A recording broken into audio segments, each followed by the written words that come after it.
Good afternoon বন্ধুরা, কেমন আছো বলো সবাই? আশা করি সকলেই ভালো আছো, আমিও ভালো আছি। তবে আমার মনটা একটু খারাপ, তার কারণ হচ্ছে সোনামা, লিসান আর রোহন তিনজন আমার বাড়িতে এসেছিল, তোমরা সকলেই দেখে নিয়েছো। কিন্তু ওরা কিচ্ছু খাওয়া দাওয়া করে যায়নি। খুব রাগ আমার, তার জন্য আমার খুব রাগ হয়েছে, দুঃখও হয়েছে তার সাথে সাথে। কিন্তু অতটা দূর থেকে এত দেরি করে আমার বাড়ি এসেছে যে তাদের আর হাতে সময় নেই। দেখা করে এসছে মুস্তাকিনের সাথে, কেন মুস্তাকিনের সাথে কি পরের দিন দেখা করা যেত না? যেত। তাহলে সেই দিন আমার বাড়ি আসছো একটা নেমন্তন্ন খেতে, তো সেই নেমন্তন্ন খেতে গিয়ে মুস্তাকিনের সাথে ওইটুকু না দেখা করলে কী ক্ষতিটা হতো বলো তো? কী ক্ষতিটা হতো? তো আমার সেখান থেকেই কিন্তু মাথাটা গরম হয়েছে যে আমার বাড়ি আসছো কোথায়, সকাল সকাল ঘুম থেকে উঠে তাড়াতাড়ি তৈরি হয়ে সোনামাকে জামা কাপড় পরে গুছিয়ে গাছিয়ে নিয়ে একদম সোজা আমার বাড়ি চলে আসবে। সেখানে মুস্তাকিনের সাথে দেখা করেছে, রিলস বানিয়েছে, ওই যে কত রকম রিলস, তারপর মুস্তাকিন একটা গোটা ভিডিও বানিয়েছে, তারপর তারা সময় নিয়ে টিয়ে তারপর তারা শিয়ালদাও মনে হয় কেউ দেখা টাকা করেছে, তারপর তারা আমার বাড়ি এসেছে। তাহলে আর সময়টা পাবে কোথায় বলো তো? সময়টা পাবে কোথায়? ভীষণ ভীষণ রাগ হয়েছে আমার। তো সেটা আমি তোমাদের সাথে শেয়ার করে দিলাম। তারপরে খাওয়া দাওয়া তো করলো না, একটু মিষ্টি একটু কেক তারাই নিয়ে এসেছিল, কাটাকুটি করে টোরে তারা চলে গেল। চলে তো গেল, কিন্তু যাওয়ার পথে সোনামার শরীরটা খারাপ। সোনামা এসেছে থেকেই আমার না দেখে ওকে মনে হচ্ছিল যে ওর শরীরটা খুব ক্লান্ত। সোনামা ভীষণই ক্লান্ত। আমি বলবো রোহনকে একটাই কথা, যে রোহন এই কদিনের মধ্যে অন্তত দিন 10-15 ওকে নিয়ে বাইরে বেরিও না। ওর খুব জার্নি হচ্ছে, যদিও আমার বাড়িটা অনেকটা দূর এসেছো তার জন্য অনেক ধন্যবাদ, কৃতজ্ঞ আমি। কিন্তু আমি বলবো যে এখন আর কোনোখানে কোনো দিদি দাদা ভাই বোন মাসি মেশো কারোর কাছেই তুমি ওকে নিয়ে আর যেও না।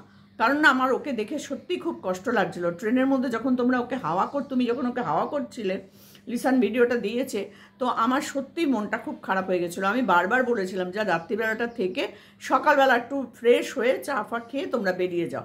7টার সময় বেরোলেও তোমরা 10টা-11টার মধ্যে তো ওখানে পৌঁছেই যাবে, তাই না? 6টার সময় বেরো, কোনো অসুবিধা নেই, আমার বাড়ির সামনেই স্টেশন। তো আমি অনেক বলেছিলাম, কিন্তু তোমরা শুনলে না। মেয়েটা একটু রেস্ট পেতো রাত্রিটা, তারপরে শান্তি করে তোমরা সকালবেলা উঠে চলে যেতে পারতে। তো সেখানে তোমরা শুনলে না, বাচ্চাটা অতটা জার্নি করে এলো, আবার বাচ্চাটাকে অতটা জার্নি করে নিয়ে গেলে। রাস্তায় খেয়েছো, হোটেলে খেয়েছো, দুবারই খেয়েছো নিঃসন্দেহে। দুপুরবেলাটাও খেয়ে এসেছো হোটেলে, আর যাওয়ার সময়ও মনে হয় হোটেলে খেয়েছো। বিরিয়ানির কথা বলছিলে, আমার মনে হচ্ছিল যে খেয়েছো, হয়তো দেখাওনি যদিও, তবুও আমার মনে হয়েছে।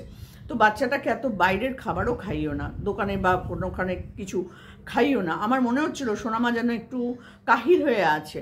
এখানে এসেও আমি দেখেছি সেইভাবে দৌড়াদৌড়ি ছুটোছুটি ও করছিল না, একটু একটু মানে ওর ঝিমিয়ে আছে আমার যেন মনে হচ্ছিল, কেন জানি না। তো যাই হোক, সোনামা রোহন আমার বাড়িতে এসেছে, লিসান এসেছে, খুবই ভালো লাগলো। মারিয়াম আসলে আরও ভালো লাগলো, কিন্তু মারিয়াম এতক্ষণ থাকতে পারতো না মা বাবাকে ছেড়ে, তাই জন্য লিসান ওকে নিয়ে আসেনি। কিন্তু যখন ওখানে যাব তখন তো মারিয়ামের সাথে দেখা হবেই হবে। তো খুবই ভালো কেটেছে দিনটা। সত্যি আমি ভাবতেও পারিনি যে ওরা আমার বাড়িতে আসবে, আমার জন্মদিনে ওরা এরকমভাবে সারপ্রাইজ দেবে। সত্যিই সারপ্রাইজই দিয়েছে, কারণ আমার জন্মদিন ছিল 2 তারিখ, সেটা এসছে ওরা 7 তারিখ। তো বুঝতেই পারছো কতটা দিন পরে এসেছে। আজ আসছি, কাল আসছি, পরশু আসছি, দুপুরে আসছি, রাত্রিরে আসছি, এই করে গেছে শুধু। কিন্তু সত্যি করেই যে ওরা 7 তারিখেই আসবে আমি কিন্তু সেটা একদম জানতামই না। ওরা ট্রেনে করে মানে বাড়ির থেকে বেরিয়ে ট্রেনে উঠে চলে এসছে, তখনও পর্যন্ত কিন্তু আমি জানতাম না।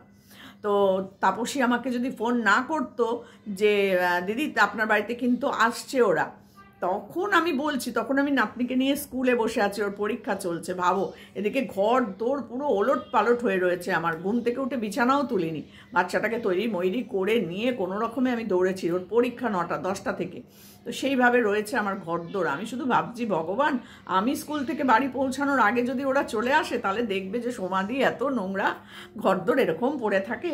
কিন্তু না, ওরা এসছে সেই 4টের পর, প্রায় 4টে, হ্যাঁ 4টে 4:30 সময় এসছে, আর 6টার সময় বেরিয়ে গেছে। ওই 2 ঘন্টা আমার বাড়িতে ওরা ছিল। তো বলো কীরকম মনটা খারাপ হয়, কীরকম মনটা আমার খারাপ হয়, রাগও হয় তার সাথে। যে মুস্তাকিনের সাথে কি ভিডিওটা ওই দিন ওদের করতেই হতো? বন্ধুরা তোমরা আমাকে কমেন্ট করে জানিও, যেটা আমি বলছি সেটা ঠিক না ভুল, ঠিক না ভুল। তো আমার সত্যি বলছি, আমার খুব বাজে লাগছিল যে এই দিনই ওদেরকে মুস্তাকিনের সাথে ওই স্টেশনে ভিডিও করতে হতো, রিলস বানাতেই হতো। হ্যাঁ, রিলসটা ঠিক আছে, ট্রেন না আসা অবধি রিলস বানানো যায়, কিন্তু মুস্তাকিনের সাথে সেদিনই দেখা করতে হলো, সেই দিনই ভিডিও বানাতে হলো। কেন, আরও আগে ট্রেনও ধরা যেত। যাই হোক, যা হয়ে গেছে তাই নিয়ে চিন্তা করে মনে খারাপ করে তো আর লাভ নেই। তো সোনামাকে আমি বলবো একটা ভালো ডাক্তার দেখাও, একটা চাইল্ড স্পেশালিস্ট দেখাও। রোহনকে বলছি যে তুমি একটা ভালো চাইল্ড স্পেশালিস্ট ওকে দেখাও। তোমাদের ওদিকে যদি না থাকে তো একদিন সময় করে কলকাতা আসো, কলকাতা এসে ওকে দেখাও। আমার মনে হয় ডায়মন্ড হারবারেও আছে কিনা আমি অতটা জানি না, ওদিকটা তো আমি জানি না, কিন্তু কলকাতায় প্রচুর বড় বড় ডাক্তার আছে, বাচ্চাদের হসপিটাল রয়েছে। তো তুমি আমার মনে হয় সেখানে এসে সোনামাকে একটু দেখাও, কারণ সোনামার ওয়েটটাও না ভীষণ কম। যখন আমি কোলে তুলি তখন মনে হয় না যেটা মানে মানুষ তুলছি, একটা বাচ্চাকে তুলছি সেটা মনেই হয় না, কারণ সোনামার ওয়েটটা প্রচণ্ড কম, প্রচণ্ড কম। তো সেই জন্য বাচ্চাটাকে কিন্তু ভালো ফুড আর তার সাথে সাথে একটু ডাক্তার দেখানো প্রয়োজন আছে বলে আমার মনে হয়। এবার তোমার ব্যাপার, তুমি বাবা পাপা, তুমি যেটা ভালো বুঝবে সেটাই করবে। আর কানের দুলটার কথা তো অবশ্যই বলেছি বারবার করে, ছোট দুল পরাও, কারণ অত বড় দুল আমি তো চোখেও দেখলাম, খুবই বড় দুলটা, খুবই ভালো হয়েছে, তোমার মা দিয়েছে, খুবই ভালো হয়েছে, কিন্তু দুলটা তুমি ওকে আরও বড় হলে পরিও। মোটামুটি 11-12 যখন পড়বে তখনও পরিও, কিন্তু আমার মতে কখনোই বড় দুল পরানো উচিত না।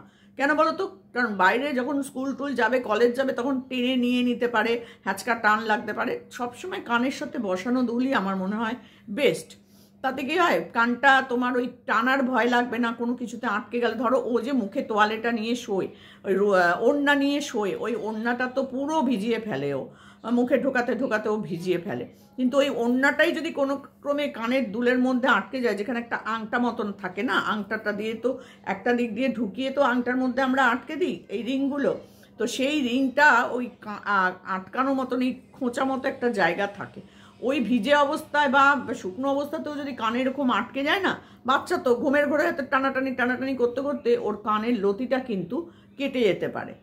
খুবই কষ্ট হবে, কিন্তু খুবই কষ্ট হবে তখন, কারণ ওর লতিটা তো একদম নরম, সবারই এখানটা নরম হয়, কিন্তু বাচ্চা তো আরও নরম ওই জায়গাটা, তো কান কেটে যাওয়ার সম্ভাবনা থাকে, বা খুলে পড়েও যেতে পারে। অনেক সময় ওই টানাটানিতে দুলটা খুলে কিন্তু পড়েও যেতে পারে। তো সেই জন্য বলছি তোমাকে সাবধান হতে হবে, ও তো বাচ্চা, ও তো বোঝে না, তাই না? আর আস্তে আস্তে ওর মুখ থেকে এই ওড়না দিয়ে শোয়ানোর অভ্যেসটা বন্ধ করো। তুমি নিজেই বলছো ওড়না খেতে খেতে ওর দাঁতটা উঁচু হয়ে যাচ্ছে, সত্যি করেই তাই। অনেক বাচ্চা আছে আঙুল মুখে দিয়ে ঘুমায়, অনেক বাচ্চা আছে। আমার নাতনি মানে আমাদের মিমি সোনা কি করে, ও যখন বোতলে করে জল খায় বা দুধ খায়, ও এই জায়গাটাকে এরকম এরকম এরকম এরকম করতে থাকে, নিজের থেকেই করে, ছোটোর থেকেই ওই বুড়োটাকে এরকম এরকম করতে থাকে, আর বোতলে করে দুধ খায় বা তোমার জল খায়। তো এখন আমরা অনেকটা চেষ্টা করে করে কমিয়েছি, তাও করে ওটা এক একটা বাচ্চার মুদ্রা দোষ আর কি, বুঝেছো তো? ওটা কমে যাবে আস্তে আস্তে। কিন্তু তুমি এই যে মুখের মধ্যে রুমাল ওড়না গুজে ঘুমানোটা, এটা তুমি বন্ধ করো। খুব খুব মানে ভয়ের ব্যাপার কিন্তু এটা। ঠাকুরের কাছে প্রার্থনা করি যেন কোনোদিন কিছু না হয়।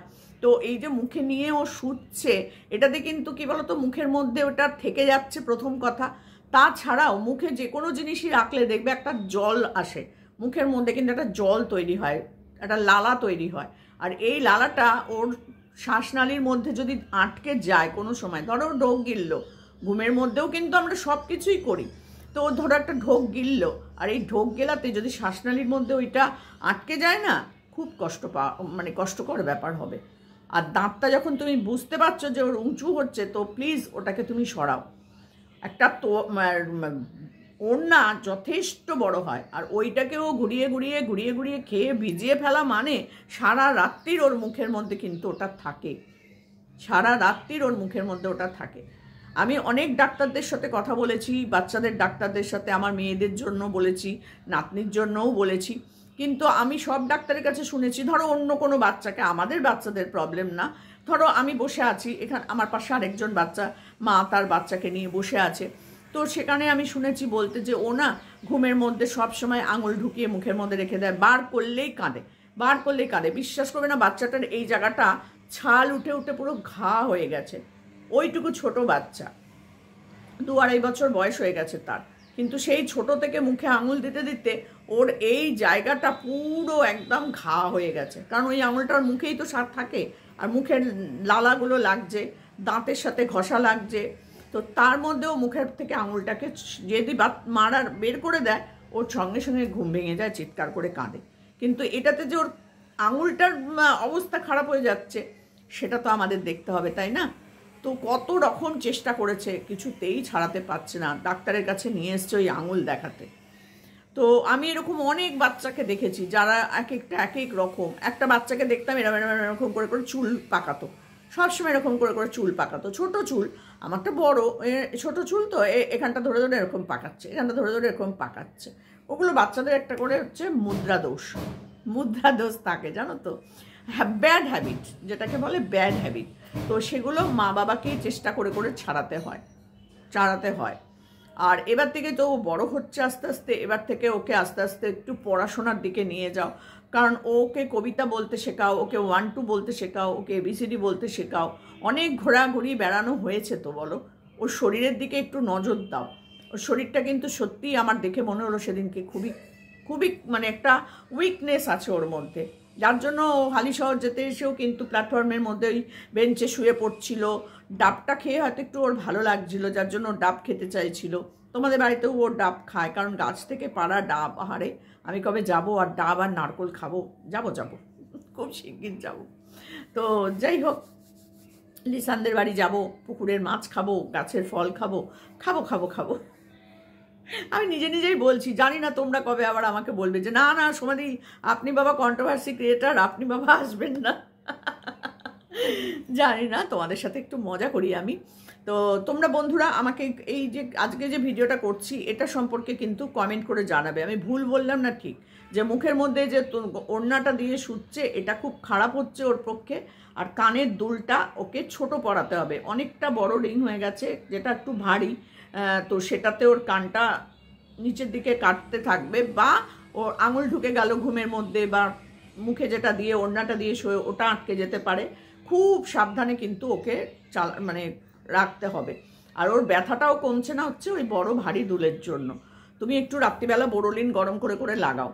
তো তুমি তো মহান পাপা, তুমি তোমার যেটা মনে হবে তুমি সেটাই করবে, আমরা তো নিমিত্ত মাত্র। জানি তুমি আমাদেরকেও প্রচুর সম্মান দাও, ভালোবাসো, আমাদের কথা বিশেষ করে আমি আমার কথা বলবো, শোনার চেষ্টা করো।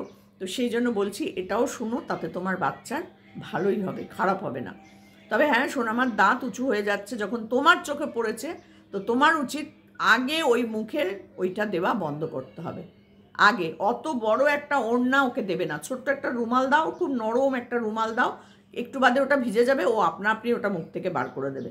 আর ওড়না দেওয়াতে কি হচ্ছে, ওড়নাটা তো বড়, যে ভিজে যাচ্ছে ও আবার একটুখানি শুকনো জায়গাটাকে টেনে আনছে, যেটা রুমালে হবে না, বুঝেছো? আস্তে আস্তে ওর হ্যাবিটগুলো চেঞ্জ করো, অনেক চেঞ্জ করতে হবে তোমাকেও, ওর সাথে সাথে নিজেকেও। তো খুব ভালো লেগেছে একটা জিনিস, যেটা তুমি আমার বাড়িতে গেঞ্জি আর প্যান্ট পরিয়ে নিয়ে এসছো গরমের মধ্যে। তবে হ্যাঁ, এখন আবার ঠান্ডা পড়ছে, ওকে ফুল প্যান্ট, ফুল হাতা জামা এগুলো পরানোর চেষ্টা করো।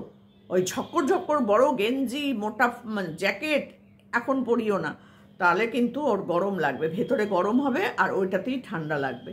সব সময়ের সাথে সব কিছু জামা কাপড় কিন্তু পাওয়া যায়। যখন তুমি বাড়ি থেকে বেরিয়ে স্টেশনে এসেছো তখন ওর একরকম জামা ছিল, আবার ট্রেনে আসার পর বোধহয় রাস্তায় কোথাও ওর জামাটা চেঞ্জ করে দিয়েছো। যে জামাটা পরে বেরিয়েছিল সেটাতেও ওকে খুব সুন্দর লাগছিল, যেটার সাথে তুমি রিলস বানিয়েছো, মুস্তাকিন যেটাতে ভিডিও করেছে। তো মুস্তাকিনের ভিডিওটাও আমি দেখেছি।